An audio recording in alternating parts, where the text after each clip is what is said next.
So we all know that climate can play an impact into the aging of whiskey. But what happens when your climate has all the climates? Well, welcome to Whiskey Catapult, where we catapult around the world, trying whiskey from all over the world. And today we are catapulting all the way over to New Zealand. Who knew that New Zealand was making whiskey, right? Well, there's only two things that I know about New Zealand.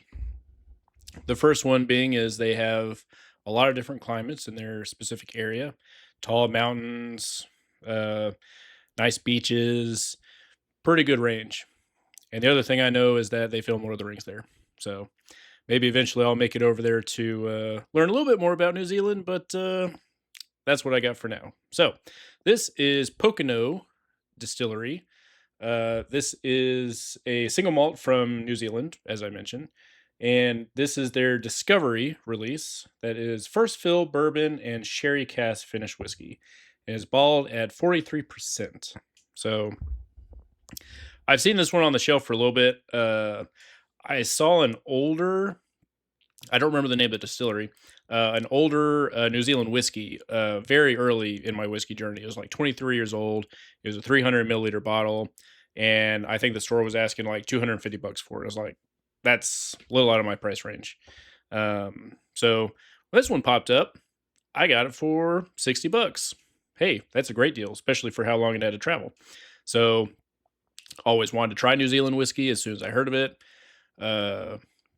Figure it's worth a try. They had this release, which is the Discovery one, and then they have a separate release that is just ex-Bourbon. And then they have some special releases and stuff like that too. But I thought this one probably the best one to try. And I've heard good things about this one. I follow a YouTuber, First Fill Whiskey. He's from the New Zealand area, and he talks about New Zealand whiskey and stuff like that from time to time. So feel free to check his channel out if you want to know more about that. But they're still fairly new. They were basically started in 2017. So they haven't quite been distilling for 10 years yet. So it does not say what the age of this one is. If I had to guess, it could be anywhere from, 3 to 6, maybe even 7, roughly. But see how it pans out. Ooh. It's got kind of a musty funkiness to it. Still has some sweetness. Still has some fruit. Can't pinpoint exactly which one. This might sound weird. It almost has like a Bud Light kind of nose. So, which beer uses barley, so that's not too surprising. But that's really, really coming through on this one. Interesting. Yeah, not sure if that's just the barley that they use or how it's aged in their climate. Let's see. Okay. It's light, it's malty. Has a little bit of fruit kind of coming in there.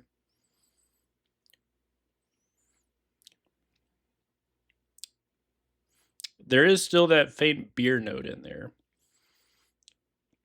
And it does taste a little on the young side. I don't really get the grain that's coming through per se, but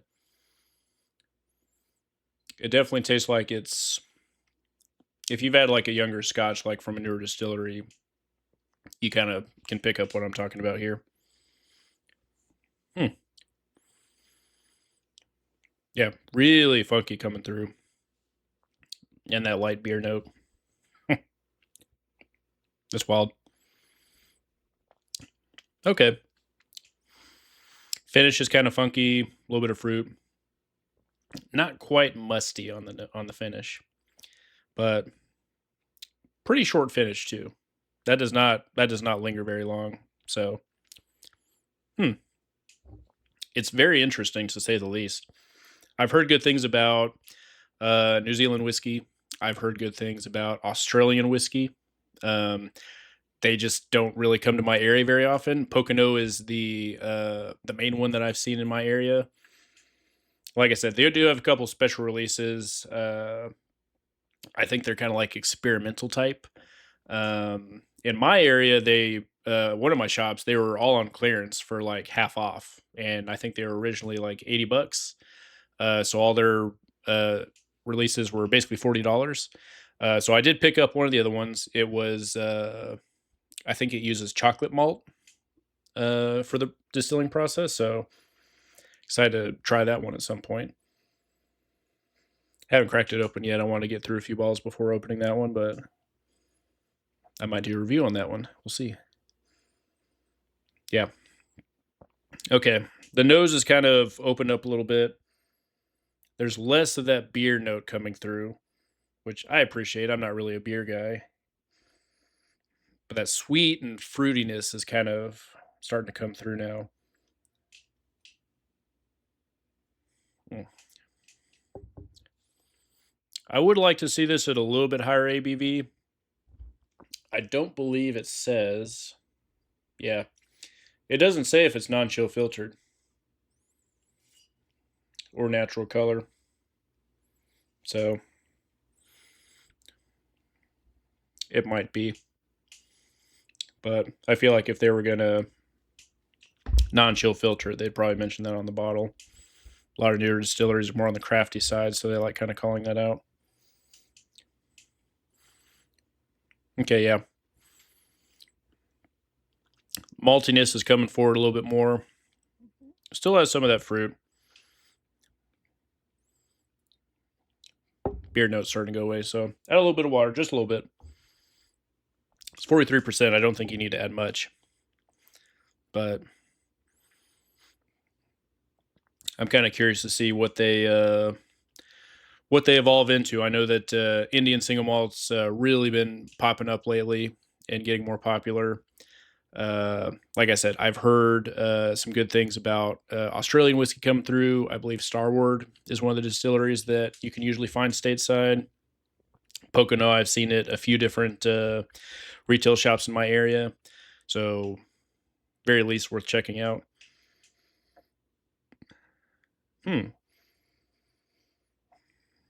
Okay. More the funk and kind of mustiness is coming through a little bit more now. And a little bit of barley sugar on the nose now.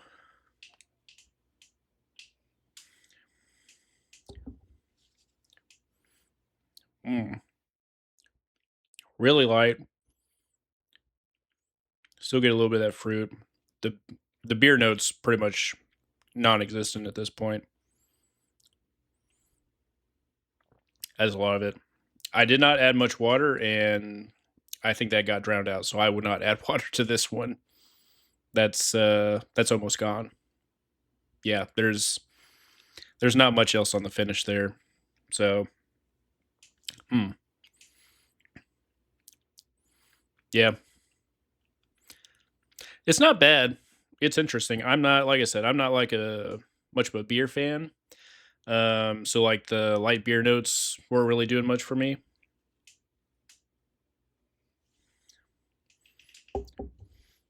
It is interesting. It's kind of nice. It's definitely on the lighter side. You still get enough out of it to where it's not bland. But I'd actually like to see them release this at 46%, a little bit higher ABV, a little bit more flavor to it. That might be a little bit better for them. Yeah. So trying to think. I'm happy with the purchase. I'm not upset. Like I said, it's not bad. This is going to be a fun bottle for me to share, bring to some of my whiskey groups and kind of let friends try it. It's definitely a different experience. It's not way out there and unique like Floki Icelandic whiskey or something like that. But it is different enough to where I think if you like single malt, you'll still enjoy it and get something out of it. For $60, I think it's not a bad pickup.